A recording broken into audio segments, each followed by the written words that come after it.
Let's have a listen, party. And I'm spent. Okay, let me turn this down. 1 second. All right, how's everybody doing? Crispy Cat, you jump on this table. I'm gonna cut you. How's everybody doing? I'm doing good. I traveled this week. I'm tired, man. Oh, first of all, I want to talk though. Have you heard the story about the K-pop army is mad at James Corden, the karaoke guy? Car karaoke guy.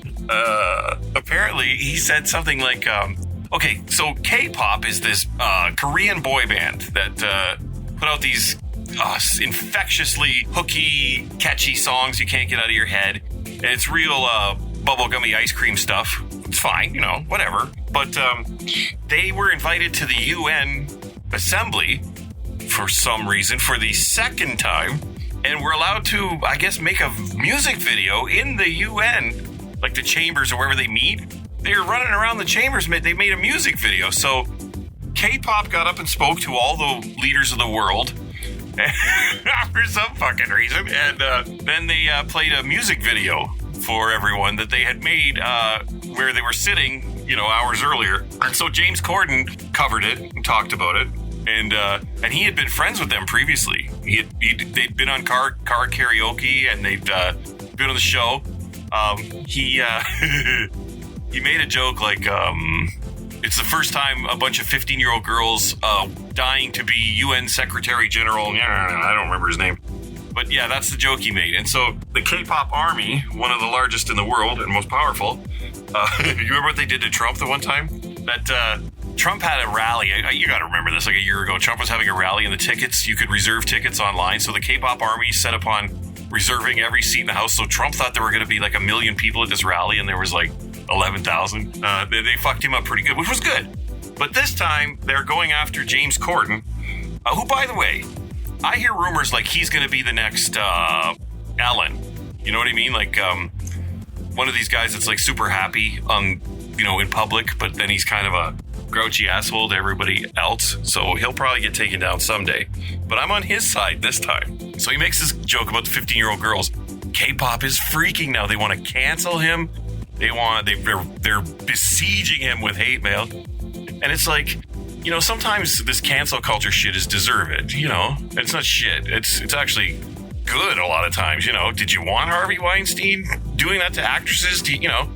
Are you happy to know that Marilyn Manson rapes or what? I don't know what he did. I forget what he did. So allegedly has been, sexually weird with women or whatever. There's a bunch of guys, Kevin Spacey and that, they probably got what they deserved. And I liked that.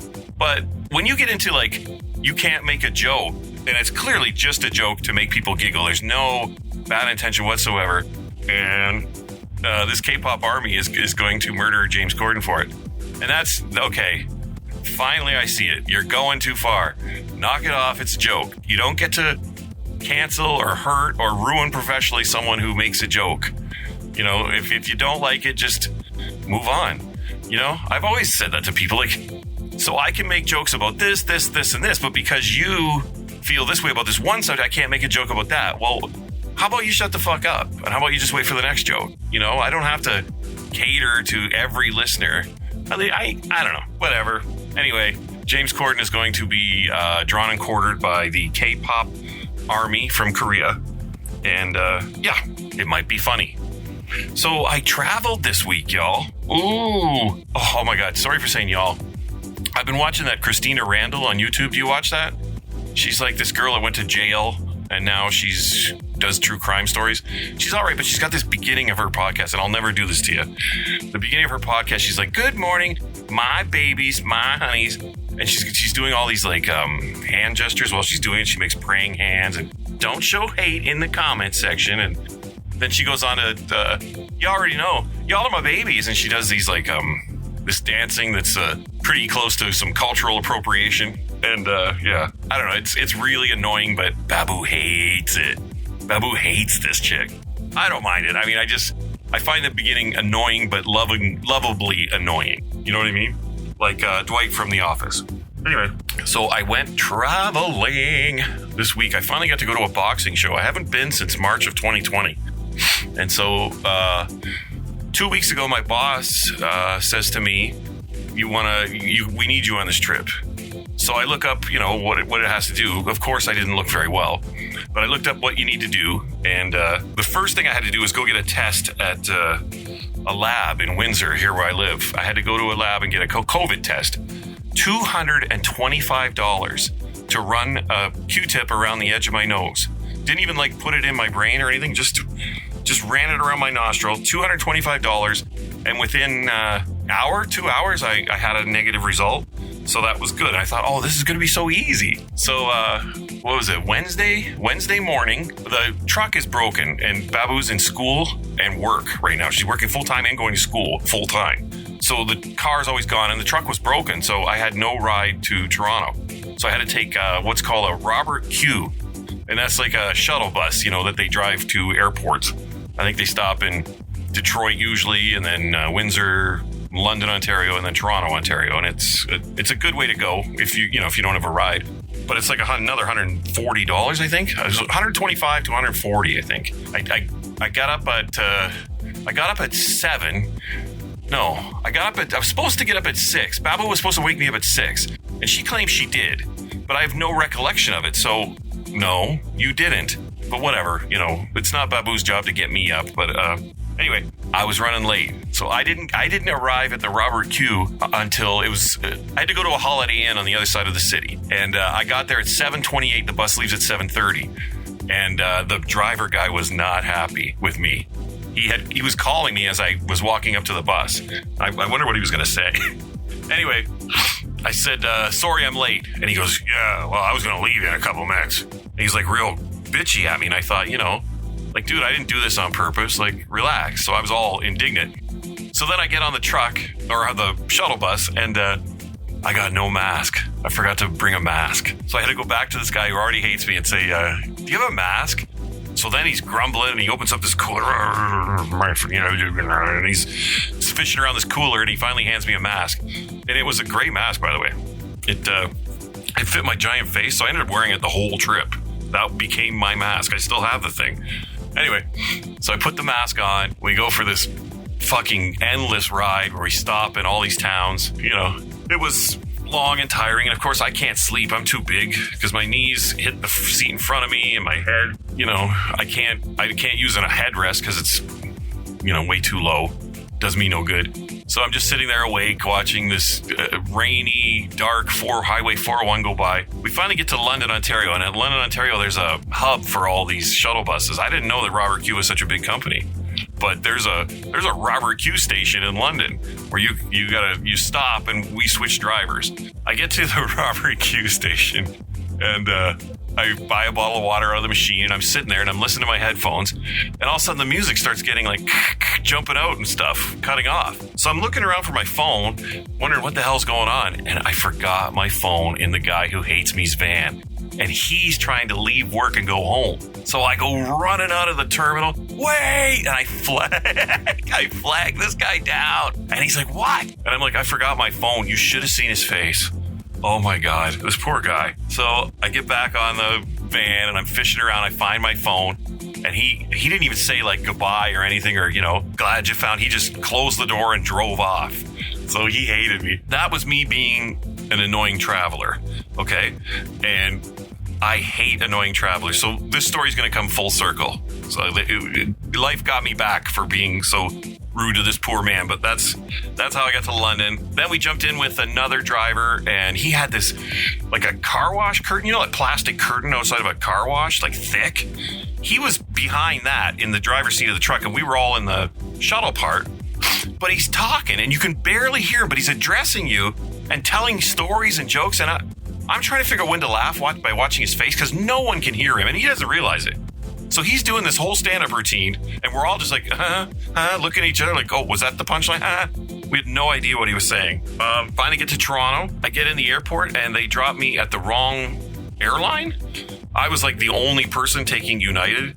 And that was the other end of the airport. So I've talked before about how the pandemic has made me out of shape.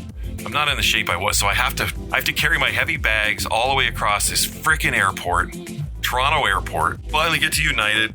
I do all the checks and stuff. I take off my shoes, belt, I get all that done. And then I sit down in the Toronto airport, like a food court. And they got this iPad in front of you. And you just sit there and, you can play games on it and stuff, but it's mostly trying to sell you shit. It's annoying mostly. But I finally got hungry, so I ordered a Diet Coke and a piece of flatbread with some cheese on it.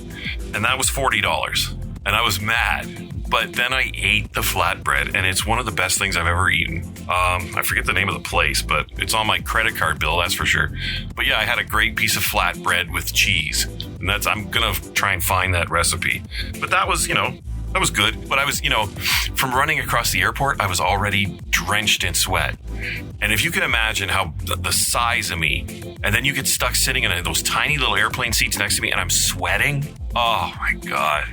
So I had to sit down, calm down, drink a cold drink, and try and dry off. And I managed to. I wasn't, gross by the time or whatever. So that was Toronto. We took off in the rain. I posted a video on Facebook. It was rainy, low visibility. And we got to Chicago O'Hare Airport. And first of all, for some reason, every time I get to Chicago Airport, I take a dump to end all dumps. And there's O'Hare Airport has lots of bathrooms that no one ever uses, you know what I mean? And that's what I need. So I found this out-of-the-way bathroom, and I just changed my life in there. That was wonderful. And it had locking doors and music, and it wasn't stalls. It was like rooms in this O'Hare Airport bathroom. It was great. I took a picture and everything. Sent it to Babu. Then I go back to my gate. And I'm in Chicago waiting to take off, to Tulsa. That's where I was going, Tulsa, Oklahoma. So I'm sitting there and I'm thinking, hey, I don't see anybody not wearing a mask, because you know how you hear stories about people going crazy about not wearing masks and complaining and that. And at first I didn't see anyone. To this point, I had not seen anyone being an asshole. Then they show up. This giant group of mostly men, mostly 40-year-old white men from Ohio are catching a flight at the gate touching my gate, I was like B11, they were B10, and none of them are wearing their mask properly. They're all making sure their beards don't get COVID, but their nose and mouths are just exposed. And they're telling, white guy from Ohio jokes about the Michigan quarterback or, just shit I have no... So I'm getting annoyed, and I'm looking at these guys, and the one guy's behind me coughing. And I started taking pictures because I wanted Babu to see that I was completely surrounded. At one point, the United Airlines worker had his mask around his chin. And not at one point, for most of the day, actually. And the people sitting beside me, masks around their chin. The people behind me, I was surrounded by people who don't wear their masks properly at one point in the airport. And I took pictures. And I think while you're listening to this, I'll post some of the pictures I took. I'll black out faces or whatever. But some of the pictures I took sitting in this airport and what it's really like in the airports with all these COVIDiots, children refusing to wear their masks properly. Me with my giant face and the elastics on the mask stretching holding up for dear life. I managed to wear it. I even got a little cut behind my ear because I wore it for 72 hours straight. So, yeah, most people only wear it for 8 hours. But, it's not that bad. It's not that much suffering to wear this mask. But these people from Ohio showed me what it's really like at the airports right now. So then we get on the plane to Tulsa, from Chicago to Tulsa. And this is a smaller plane, and the seats are even smaller. I already have to sit on an airplane you remember when you were in school and you were excited and you were sitting at your desk, so you'd fold your arms? You'd lock your hands together and then bring your elbows almost together in front of you, like excited child at a desk pose. That's how I have to sit in an airplane usually. And then this plane was even smaller. This was awful. My knees were right into the, like 6 inches into the seat in front of me. And the armrests of the seat were pretty much squeezing me. I had to struggle just to get into this chair to get my hips past the armrest. So I'm just being squeezed to death. And I don't know if you've ever flown or if you've ever had a long flight, but when you have limited mobility like that, when you can't shift, you can't really move or get up, your ass starts to hurt. My tailbone just starts aching. Well, this was 3 hours of this. And for some reason, if you try to lift up to change positions, that makes your tailbone really hurt. So I was in a lot of pain, and that's happened before. One time on the way to Vegas, this is when I was first new to traveling. I didn't know that you have to lock the bathroom door on an airplane. I thought you just walk in and it locks itself until you pull yourself out, which is how it should be, I think. Seems a little primitive to have a latch on a door in a sophisticated airliner. But anyway, I didn't know you had to lock the door. So I'm on this long flight and my ass is killing me, like just burning. I finally couldn't take it anymore. So I went in the bathroom and I forgot to lock the door. So I was facing, my back was to the door, but I was trying to itch my asshole with like 3 knuckles. And imagine the most glorified, the most awkward, horrible position you could be in, with like knees bent and reaching back, scratching your asshole with your pants around your ankles. That's what I was doing when the lady opened the door. And I didn't see her because I was facing the other way, but she saw everything and she went, "Oh my God, I'm sorry." And then she closed the door right away and I didn't get a look at her. So I finished itching my asshole, wash my hands, and then I have to walk back to my seat near the front of the airplane, and I have no idea who just saw the most horrifying thing they probably ever saw. And so I had to walk past everyone, wondering who had seen it. And of course, everybody's laughing and giggling and stuff on the airplane. So I think they're all laughing at me. That's a true story. That happened, man. Some lady saw my butthole on an airplane. So, that happened. So anyways, we land in Tulsa. And by this time, it's like 12 at night because the flight was delayed. So it was like 12:30 at night. And there's no shuttle. You had to use Uber. They were nice. The city of Broken Arrow, Oklahoma. That's what the area was called. It's an area in Tulsa. The city of Broken Arrow sent us vouchers to, when we landed at the airport, just call your own Uber. But I'm Canadian. I haven't used Uber, so I had to download this Uber app and go through all this photograph my passport and credit card, whatever. So I'm doing all this stuff, and a guy I've worked with many times before, he shows up at the airport. I didn't even see him on the flight, but suddenly there he is. Daryl. We'll call him Daryl. I don't want to use his name. And Daryl and I have had run-ins in the past. I find that Daryl has a problem following direction. Is that how I put it? At a televised boxing match, the network has to keep rules in place so that their broadcast doesn't get ruined. And one of them is that no photographers are allowed to climb up onto the ring mat and take pictures. You'll see at club shows, you'll see after fights, you'll see photographers jump up onto the ring mat outside the ropes, but on the ring, and they'll take pictures of the people inside the ring. And that's fine. But for TV, you don't want a bunch of photographers blocking shots and getting, it's just not visually pleasing. So they don't allow it. But of course, Daryl, the rule doesn't apply to Daryl, and he does it every time. And he does all kinds of other things that you're just not supposed to do. You assign him a spot to shoot his photographs at ringside, and he'll take it wherever you put him and move himself somewhere better. And that is usually the place where, someone like Getty Images or the New York Times or, some of the major media go. But he thinks of himself as major media, even though he's just our house photographer that does stuff for the company I work for. I mean, not just. He does a great job. He really does. His work is great. So anyway, Daryl and I have had our run-ins, but he was super cool when we landed. He got the Uber. We rode together. We talked all the way there, had a bunch of laughs. I'm like, I had this guy wrong. I thought, okay, I got a road friend. And but this trip, he got the Uber. We rode together. We had great talk. Like he was a friend. He became a friend. We got along so well. He was such a nice guy. So we get to the hotel. It's late at night because of COVID. Normally when I travel, I get like a per diem, and then I can just go get whatever I want wherever I want with the money. But since COVID, when you go on a boxing trip, normally now they'll just feed you. There'll be an eating room, and there'll be set times when you can eat, and whatever they put out is what you're eating.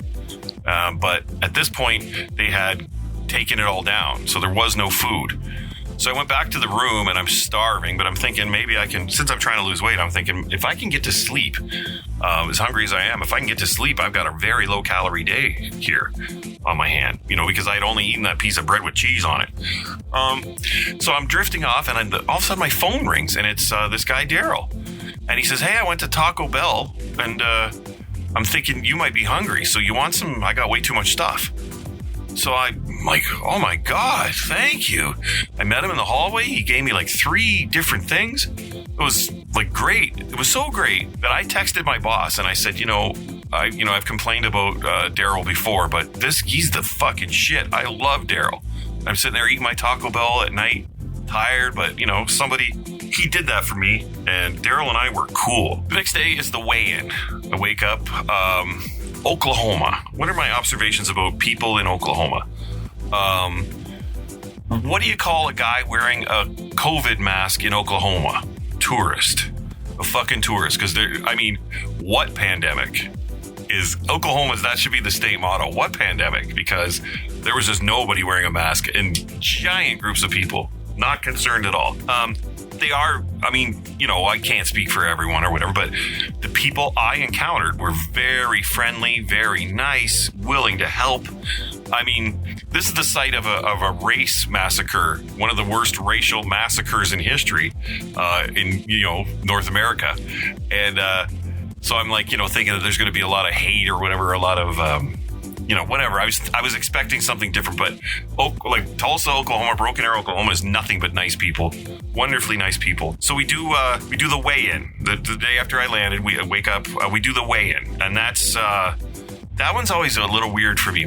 People don't understand what I'm doing because I'll post 20 pictures of guys in their underwear, and if you're not a boxing fan, you don't know what's he doing. You have no clue why I'm doing that.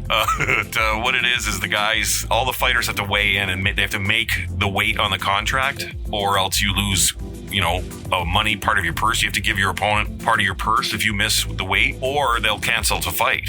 I've seen lots of fights cancel because a guy shows up too heavy. So they do the weigh in, and I take the pictures of the guys in their underwear, and then I blast it out to the world, the results with the pictures, and I blast it out to the world, and that's my job for the weigh-in. That's what I do. Then I sent it to the news. The rest of the day, I just came out of my room during set feeding times, grabbed, I think it was cheeseburgers and baked beans the first day, or the first dinner I had there. It was all right, though, in the room. And then I just, I don't know. I did what I do. Watched true crime and drew pictures in Photoshop, whatever. So then I wake up and it's fight day. And fight day is always interesting, is always a really hectic day for me. So, you wake up and you want to get as much food in you as you can, because once you're at the show, you really don't have time to go running, looking for hot dogs. And you really shouldn't be sitting at ringside. My job, I have to sit right at ringside. So you shouldn't be sitting at ringside eating a hot dog when you're on TV, if the TV cameras catch you or whatever. So I always try to eat as much as I can in the morning. So I go down to the feeding room, and Daryl had texted me and said, hey, they're putting dinner up early because they know everybody's got to go to the fights. So I go down there for my dinner, and it's, I swear to God, a pot of baked potato soup. And there's a big thing of grated cheese, a big thing of onions, and a big thing of sour cream. And then there's little bread pieces. And I'm like, okay, yeah, but where's dinner? And I guess this is a dinner in Oklahoma. You put all that crap in this baked potato soup. It's real creamy. It's like clam chowder with no clams, and you just dunk your bread in it afterwards, and the cheese melts and becomes a deadly throat obstruction device. But it wasn't horrible, but it sure wasn't, it wasn't the only thing I wanted to eat that day. Put it that way. So I ended up getting really hungry. To get to the show, from the hotel to get to the show, this boxing show was interesting. It was held downtown Broken Arrow outside. So there's bars on both sides of the strip. There's beautiful bars and second levels so people can sit. And I don't know who planned this, but if you bought a ticket for the show, you had to sit in chairs that were in rows. And some of the rows got further and further away from the ring because, there's only so much space at ringside. So some of these people were sitting 100, 200 feet from the ring, having paid money.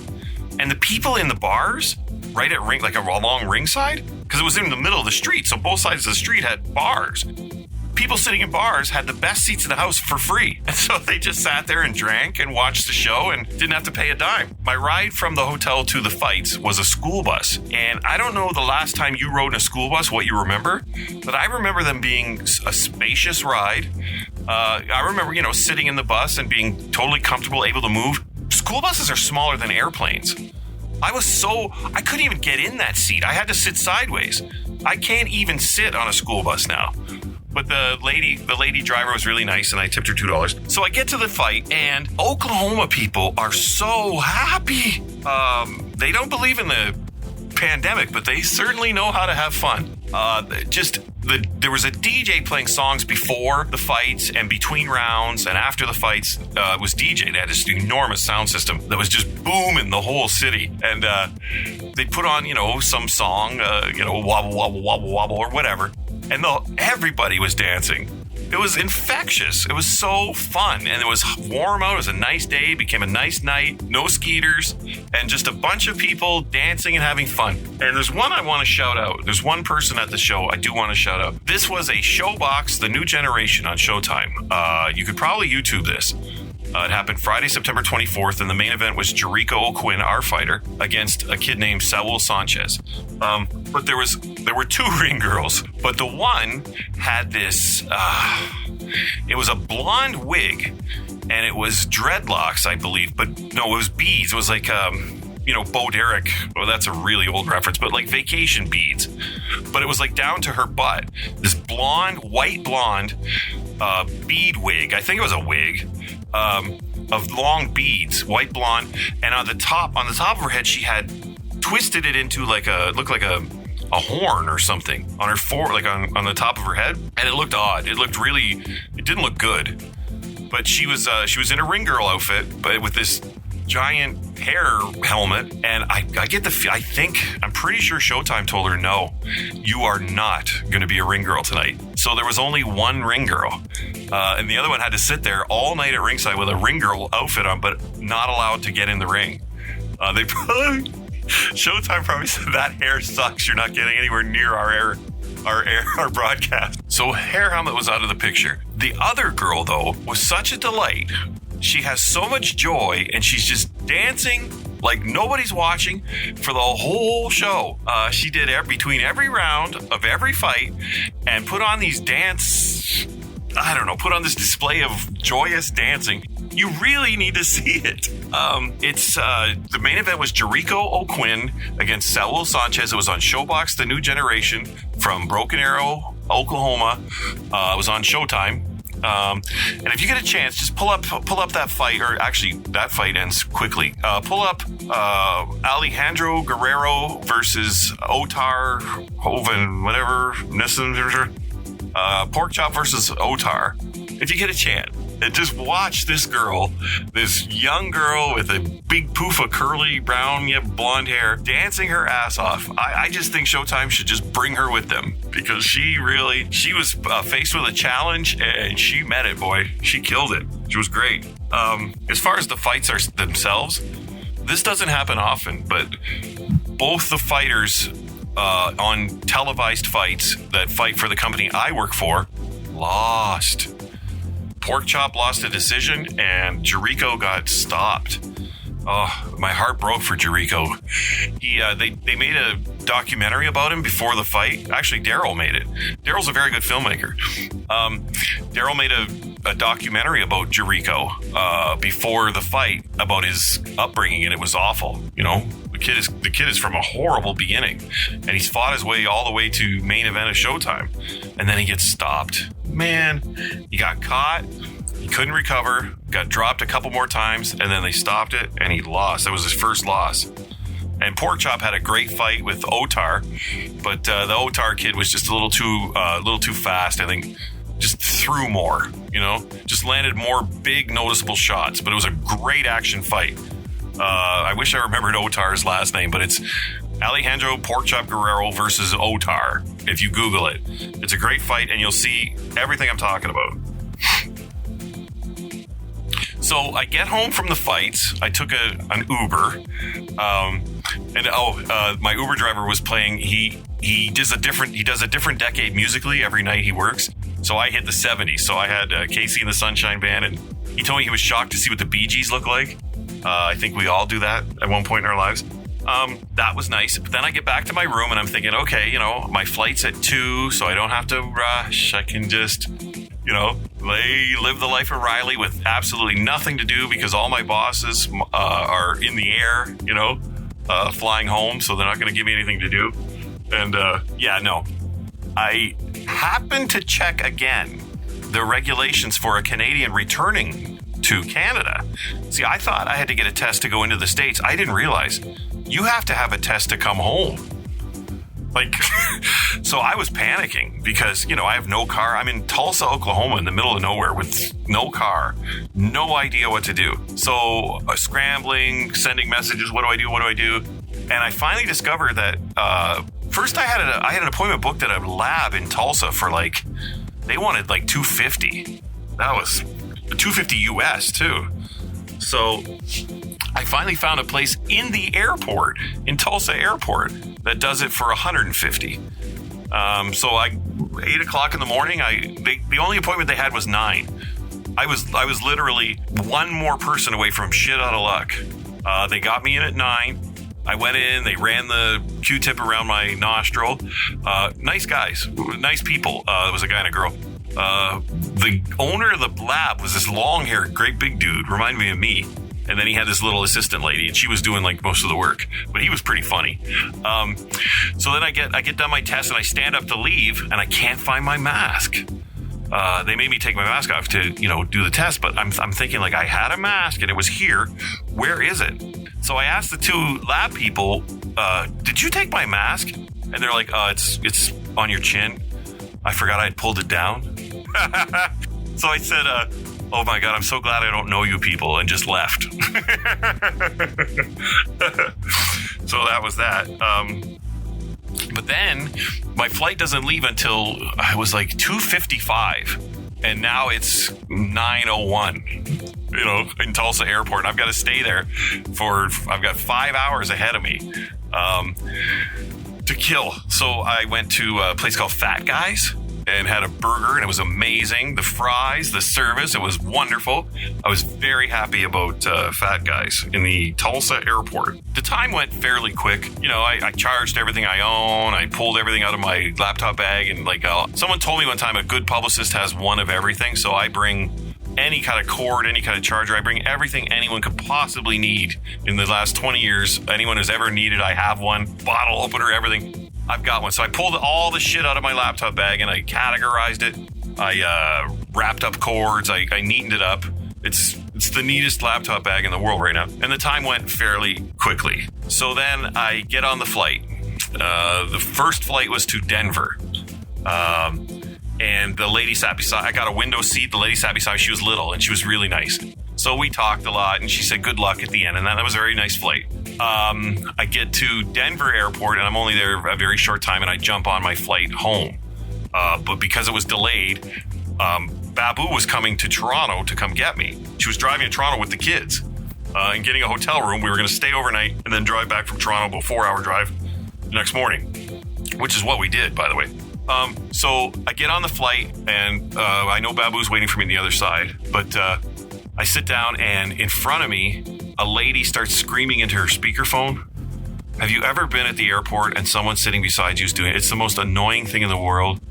And not that this matters, but she was deeply foreign. So it was oh, Milo, show me the goat or whatever the fuck, And she's yelling this into, she actually was FaceTiming and yelling into this phone at this guy. And everybody's looking at her because I don't know if you've ever, but I don't know if it's the stress of the airport or what it is, but people being assholes at an airport, it's I don't know. It shouldn't be first degree murder if you kill an annoying traveler, because that is provocation when they do shit like that. So I've got the lady sitting in front of me yelling into a screen, and then the guy, not the guy beside me, he was cool. He was from Germany. He noticed everything too. We were laughing our asses off. But the guy beside him across the aisle takes his fucking shoes off, his socks, his disgusting sock feet, and then he crosses his legs and he puts his crossed foot on the armrest of the lady in front of him. So his toes are she could probably see his toes if she looked down. And I'm just looking at this fucking guy, and I just wonder why he was born. You know what I mean? I just want to. And he was an old man with hair thinning in patches. He looked real he didn't look like anybody, happy. He didn't look too happy, but I don't know how to describe him. He wasn't an imposing figure. He was just an old man that probably didn't know any better. And he's sitting there with his socking feet, and I'm pissed right off about that. And then I remember how annoying I was on the airport bus and how accidentally annoying I had been. And now, for the second time on this trip, I'm literally surrounded by annoying people, annoying travelers. And I just thought, like, maybe they're having the bad day I was having. And so then I settled the fuck down and shut the fuck up like I always should have. But yeah, that was my flight home. And of course, my ass is just burning because Air Canada flights are so small. But I got to play Angry Birds on the screen, like the backs of the seats on an Air Canada jet have TVs, and so I got to play Angry Birds. And I made it to like 3 through 3 continents, so that's like 30 levels of Angry Birds, which was great. And the flight went fast. By the time I got home, though, I was pretty tired. I'd been at it a long time, and I was in my mood. And poor Babu, she's at Toronto Airport, and, you know, she says, I'm at door B. So I walk over to door B, and I'm thinking there's going to be a welcoming party. You know, I'm thinking they're going to, like, oh, are they going to have an annoying sign or some kind of a, you know, no, she was just sitting in the car. They were all just sitting in the car. So I put my own bag in there and I sat down, and the first thing I said, I'm so fucking stupid. First thing I said is, it would have been nice to have a welcoming party. And so, of course, poor Babu is exhausted too, working full time, going to school full time. And now she's driven 4 hours with some kids to pick me up. And the first thing I do is complain when I got there. So that was not good. That was not me at my best. I'm sorry, Babu. So we got to the room, and I'm still crusty. And she says, oh, I got you something to eat, because I had asked her to get me something I could heat up in the microwave when I got to the room, because I'd be starving. Because all I had is Fat Guys in that morning. She hands me chicken wings with French fries. And, you know, you can't microwave French fries. They just taste horrible. So I say, I don't want that. And then I went to sleep. I just went to sleep. And thank God my family knows that I'll be back, you know, and that I'll be my old, funny, easygoing self in the morning. And I was just tired. They gave me a pass, and I appreciate it. So we woke up the next morning, went for the free breakfast in the hotel. The sausage was awful. The rest was great. Drove home. I ate some weed oil. Babu was nice enough to bring me some weed oil that we make in our butter maker. So I took a teaspoon of that for the ride home, and then I got so high. I was so high on the way home, and, you know, I was joking around and fun and that, but Babu's driving started to get on my nerves because I feel like she was going over the line, Babu always pulls to the right, and when she drives, and I don't know what it is, if she's got an eyesight issue or something, but when we turn right, we hit curbs, and now I see that she has a real problem staying inside the lane if it's like on to the right. To the right, she's always pulling, like veering over. Now, grant you, I might have been high as fuck and seeing things or processing what I was seeing wrong, but I just sat there with my arms crossed, grumbling to myself about her driving for like an hour. And then, I don't know, something broke the ice, and then we ended up laughing all the rest of the way home. We had a great time. And it's so nice to be home with my family, back at home now, back to work. I'm sorry that the podcast is a day late. I won't do that unless, you know, yesterday there was no way I could have done a podcast, but I did buy a portable little podcast recorder now. So there will be podcasts from the road as things ramp back up for me. So I don't know. Maybe you were worried about it. I don't know, but yeah, that was my trip to Tulsa, and I'm home now. And I appreciate you listening to that whole story, that whole sordid tale of my traveling, and the way that me being an annoying traveler to start the trip ended up with me getting fucking so annoyed by other annoying people, and then realizing that I guess we're all just fucking people, and we're all accidentally annoying at times. It was a lesson. You know, and my heart breaks for Jericho. He'll be back, though. He just got caught. You know, in boxing, a lucky punch can hit you, and if you can't get your wits about you within 10 seconds, you know, you'll lose the fight. But, like, I don't know if that kid could ever do that to Jericho again. He just didn't seem, I don't know, I think he got lucky, but he got lucky in the way that Jericho's now got to, you know, mount a comeback and put some wins together to get back into the world ratings, and it's a setback for him, but he's in his early 20s. He'll be fine. And so will I. That's what's going on. I'm in my attic studio. The kids are home from school. Babu's on vacation. We're watching that Squid Game show. Have you seen that? It's like a Korean show, but it's like a game show where you die if you don't win. And yeah, I don't know. We saw episode 1. We thought it was great, so we're gonna watch that for dinner. I'm DJing this Saturday a party, and then next week I've got a wedding in Kingsville, my hometown. So that'll be exciting. And yeah, all right, you're all caught up with Grandpa Broken Dick, and I guess I'll see you next week, ladies and gentlemen. To show you to the door, I give you the sellouts. Take care, everybody. Thank you again. Bye.